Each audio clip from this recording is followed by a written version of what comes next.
Don't miss Clownfish Studios' latest crowdfunder, Crimson Wren Volume 1 on Kickstarter and Indiegogo. Thaddeus Wendell's greatest treasure is out there, and it's up to young mage Crimson Wren and the crew of a rundown airship called the True North to find it. But will they find it in time? Crimson Wren of the True North is a race against the clock filled with action, adventure, comedy, and heart. This is a brand new manga-style graphic novel from Clownfish Studios. Go to crimsonwren.com or check it out on Indiegogo and Kickstarter. It ends on November 18th. That's November 18th. And now on with the video. Hey guys, welcome back to Clownfish TV. This is Neon. I am here with Geeky Sparkles. Hello. And let's talk about Twitter. Let's talk about the backlash to Elon Musk buying Twitter. Let's talk about people trolling the media. That was funny. Over Twitter layoffs. They actually took the bait. It was pretty funny. It was very funny. So we're going to talk about that. We're going to talk about people leaving Twitter and actually making good on it. Marina Sirtis from Star Trek, she said, you know, she can't allow Elon Musk and his cabal of deplorables to win, but then she left the platform. The cabal of deplorables. I don't know. I mean, I'm sorry. I've been on the platform for a long time, and it used to be fun. There has been a cabal of deplorables, but it's not necessarily the people they keep talking about. Yeah. Hey, are we talking about Wakanda Forever? Neymar. No. Anyway, so yeah.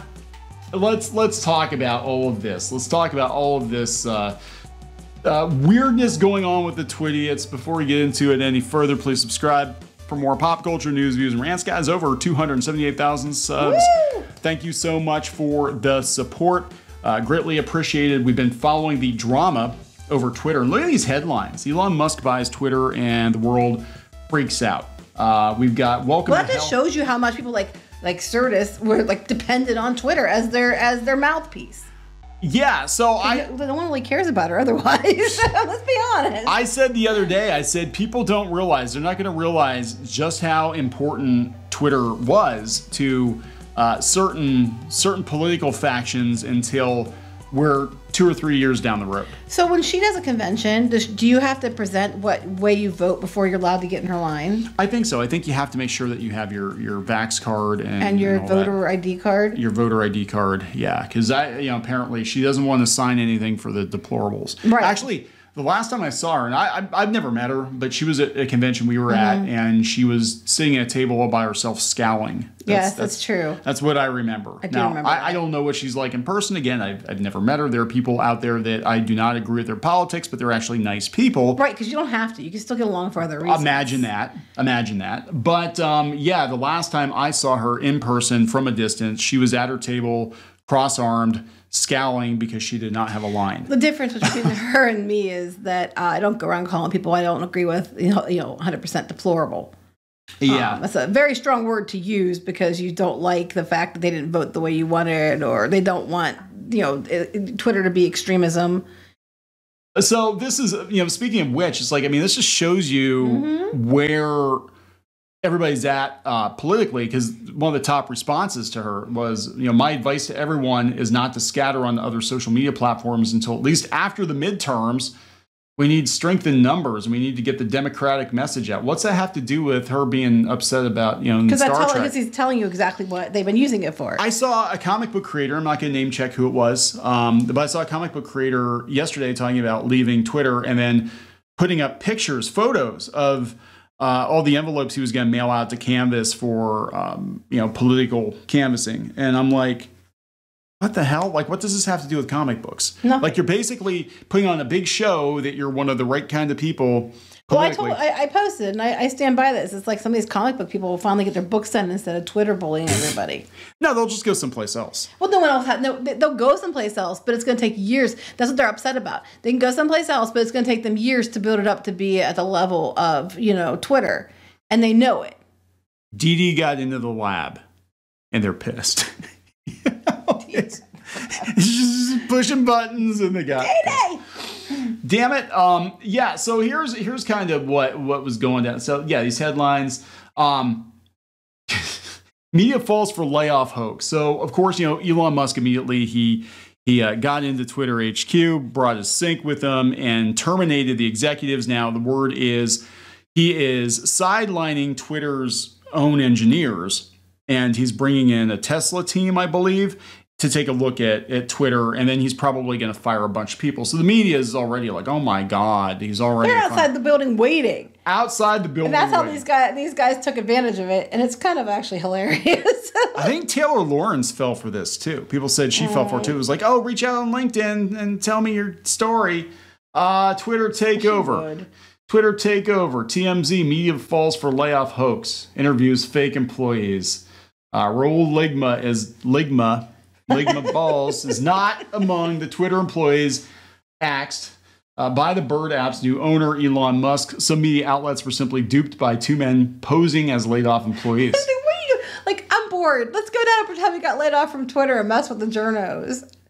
Then I'm seeing all kinds of tweets out there like, it was my job for 5+ years to make sure that only the right kind of people were on Twitter, and I don't know what I'm going to do. And this is my experience is like non-existent, and I'm looking for a high-level job that pays whatever. And it's funny though. Some of the things they said though, it's so obviously parody, but that just shows you where we're at. That even though it's so obvious, it's so obviously fake, and they're messing with you, you actually take it seriously because you can't tell anymore. Two men carrying cardboard boxes appeared Friday outside Twitter headquarters in San Francisco for now. Claiming Papa Elon. FUTMZ. Had just I decided to call him Papa since you said you were one said about Daddy. They have to pay me in Dogecoin every time they call him Space Daddy. I've trademarked that. No, you didn't. No, I didn't. I should. Somebody probably already did. Somebody probably already did. Well, I'm going to do that now and stick it to Clownfish. Oh, I can't afford the trademark filing fee. I'm going to do a GoFundMe for it. Despite some red flags, reporters were quick to run with what they thought was a big story related to Elon's big purchase. You got conned. Ligma. So yeah, you gotta look that up. You gotta Google that. That's an internet thing. One of the pranksters told employees, including CNBC's Deidre Boza, his name was Rahul Ligma, which most folks versed in Twitter replies would know as a reference to an internet meme. For the uninitiated, for you old people, we're looking at you, Deidre.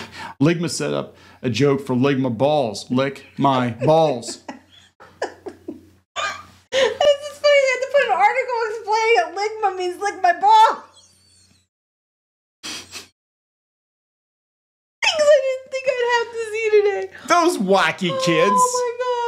Oh my God. You hooligans. We've come so far in journalism. They literally wrote lick, period. It could be worse. It could be lick my balls. I just can't. God.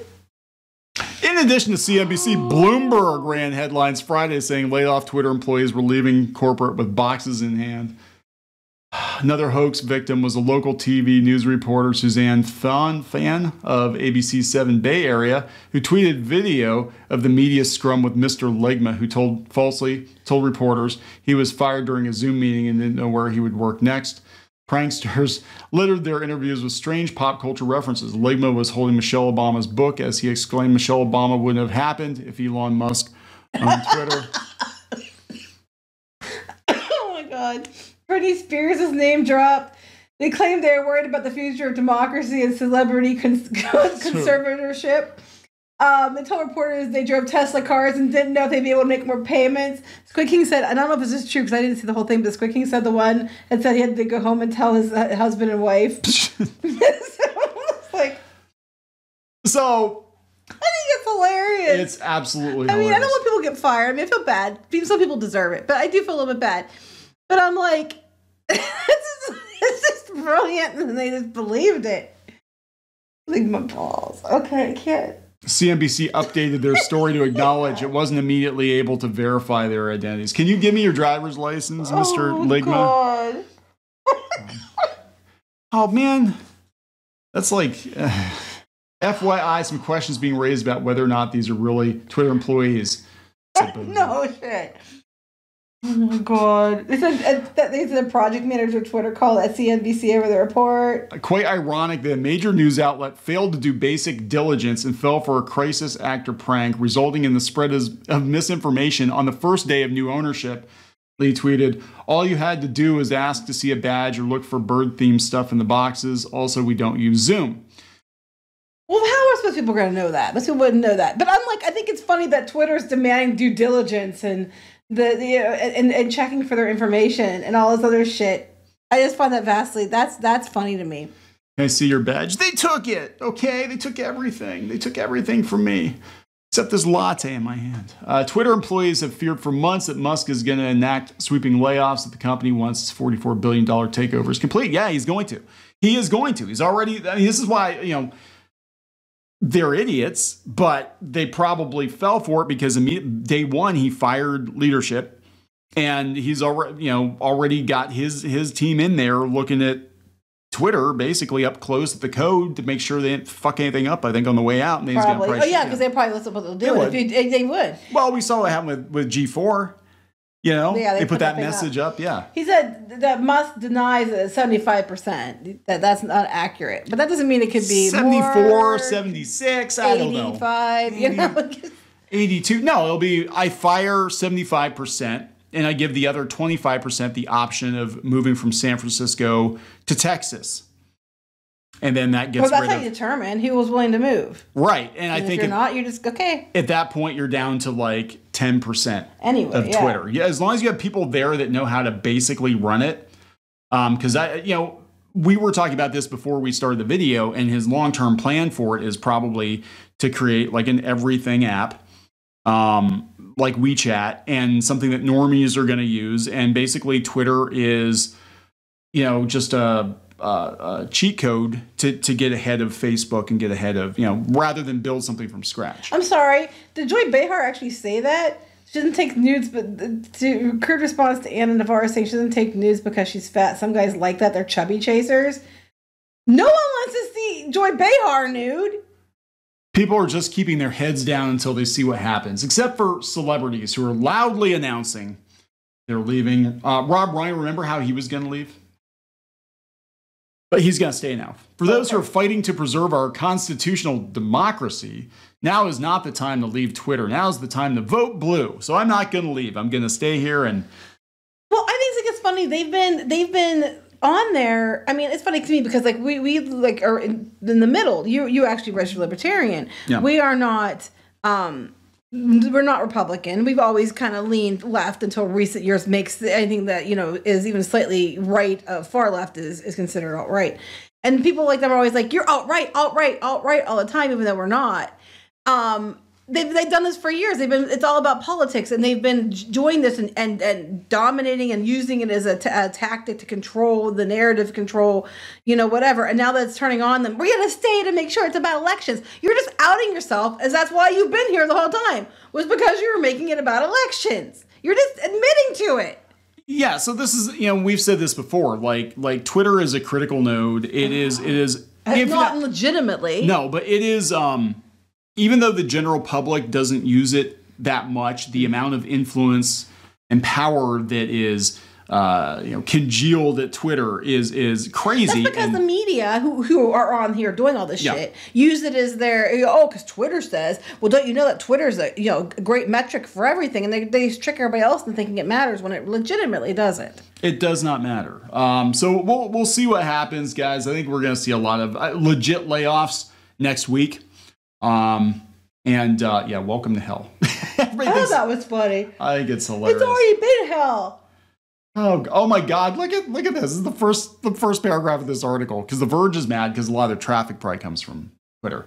You fucked up real good, kiddo. Twitter is a disaster clown car company that is successful despite itself. Well, they got that part right. It is a disaster clown car company. Yeah. And there is no possible way to grow users and revenue without making a series of enormous compromises that will ultimately destroy your reputation and possibly cause grievous damage to your other companies. That's not untrue either. That's actually kind of true. Yeah.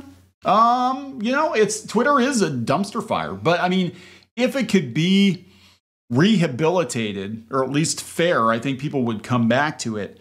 But again, I'm kind of with Musk on this. Can't let it become, a lawless hellscape either. I mean, that's what 4chan's for. But this gets better. I say this with utter confidence because the problems with Twitter are not engineering problems. They are political problems. True. Twitter, the company, makes very little interesting technology. True. The tech stack is not a valuable asset. Probably true. The asset is the user base, hopelessly addicted politicians, reporters, celebrities, and other people who should know better than to post, keep posting anyway. Okay, that's not okay. That's actually not untrue. Okay, I agree. Oh my God, I agree. Yeah, but I think as you go down, it's basically like, yeah, you know, but that's actually not untrue. Now you're the king of Twitter. People think that you personally are responsible for everything that happens on Twitter. That's also true. That is true, because people are like, yeah, it's Elon Musk and his deplorables, and anybody that posts the N-word on Twitter, they're doing it because Elon Musk told them to. Even though he has nothing to do with it. Yeah. He so doesn't that's even know interesting. who you are. But like you basically, if you censor speech, you're saying you're not going to censor speech, but unless you censor speech, you're going to end up with a free-for-all, which isn't completely untrue. Well, there's already talk about advertisers that aren't going to use the platform if he brings a certain person back. But I want to orange tinted. But I want to point out though, I've seen, they might not use the N-word, but I've seen all kinds of vulgar, you know, slurs and bullshit levied at people on there by people that are supposed to be the accepting and, you know, we want diversity, inclusion, and acceptance people. I've seen them say some of the nastiest shit, threaten people, tell people to kill themselves, etc., etc. So it's not actually any different than normal. It's just that it's just different. You're saying it's a different side going to say the same damn things. Same thing. They say, you know, different people say it. But the same thing that was happening before. Different shade of crazy. It's just that you don't like it because it's not you're not the ones being allowed to say it. Pretty much. Now everybody's gonna dunk on Twitter and be like, well, it's always been awful. It's like you guys were like, yeah, because you made it awful. You made it. It wasn't always awful. It used to be cool. It was actually. You came in and made it awful. Can we wrap this up? We're wrapping this up. Please. Please subscribe for more pop culture news, views, and rants, guys. We'll talk later.